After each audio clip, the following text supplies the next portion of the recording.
Awesome! Have you done this before? Here? Oh no. Here. You have to back up. Yeah, let's go. Yay! And you can get in over here. Oh, okay.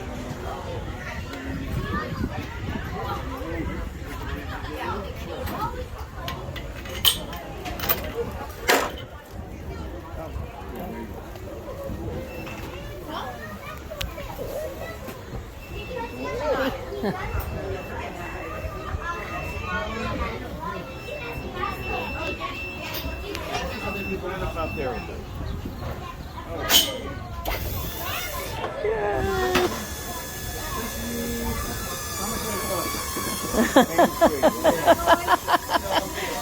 Hold on to that handlebar, Paul.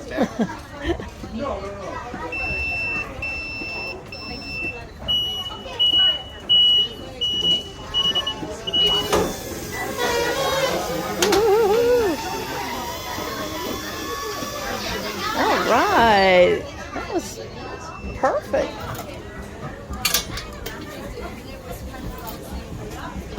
Place themselves on the outside of the row. If that's not practical, please hold them or have them easily in your reach. Remain seated till we come to a complete stop. Keep all your body parts inside the car. No eating, please. No eating and no smoking. Thank you.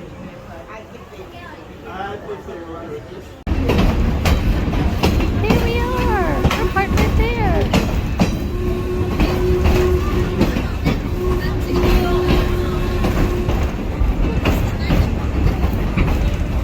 Edison at Works of the next historic district. Thomas Edison is credited with 1,093 U.S. patents, many more from England, France, and Germany. On the village green is the Logan County Courthouse where Abraham Lincoln practiced law, built in 1840 in Lincoln, Illinois. The great building here is the rebuilt Menlo Park Laboratory, and the gold building is Sarah Jordan's boarding house. Many of the men who worked for Edison at the lab lived there. It's one of the first buildings in the United States wired for electricity. Next to Sarah Jordan is Edison's official Fort Myers, Florida laboratory. Around the corner from him is the Luther Burbank Garden Office, the only building from the west coast of the United States, built in 1906 in Santa Rosa, California.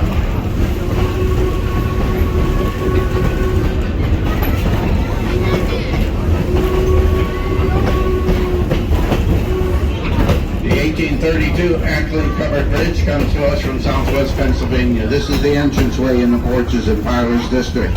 Here you visit historic homes such as Noah Webster's 1823 home from New Haven, Connecticut, Robert Frost home, the Maddox farmhouse, the Hermitage slave quarters, McGuffey's cabin, all that's up on Maple Lane and more. The other side of the bridge and up that sidewalk to the right, the sandstone complex is the Cotswold Cottage, built in 1619 in Chatsworth County, England. We'll be stopping directly ahead here, our first of two stops. This is Susquehanna Station. We'll be here for 4 minutes. If you choose to get off here, the train will be back around in about 30 minutes. Remain seated, please. Wait for the whistle from the engineer. Once you hear that whistle, then you can get up and exit on the left side only.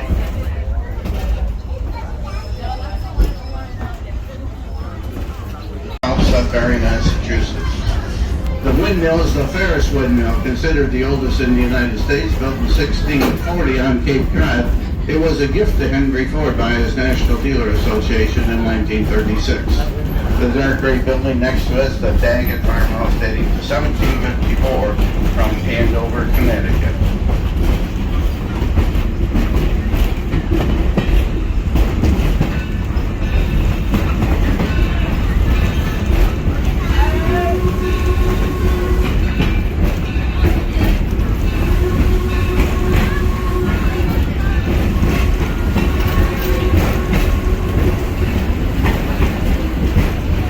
Horses are Percheron draft horses, those Cheryl Giants that do a lot of work in Greenfield Village, pulling the carts and wagons and working the farms. They get their legs off the hard surfaces of Greenfield Village for 4 days in a row, back out on the terra firma, relaxing before they're put back into service throughout the village. The historic locomotive pulling us today is a number 3 Torch Lake.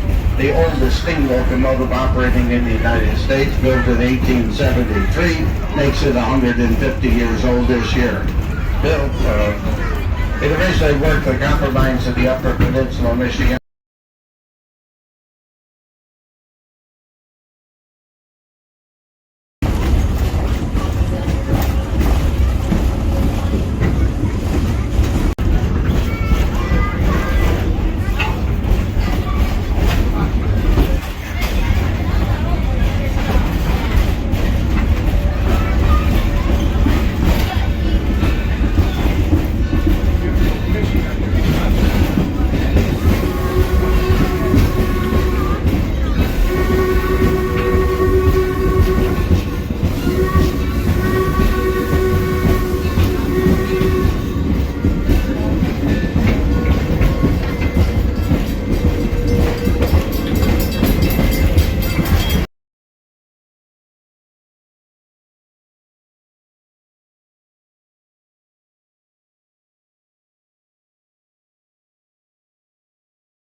Name a few.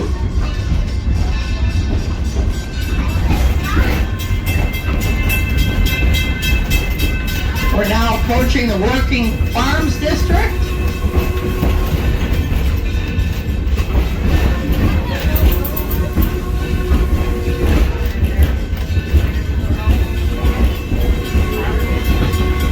On the right-hand side, you're going to be looking at Firestone Farm. It's our largest working farm. It was built in 1828 from Columbiana County, Ohio. Harvey Firestone was born in that house, and he is the creator of the Firestone Tire and Rubber Company from Akron, Ohio. He was good friends with Henry Ford and supplied Henry Ford with a lot of tires for his automobiles.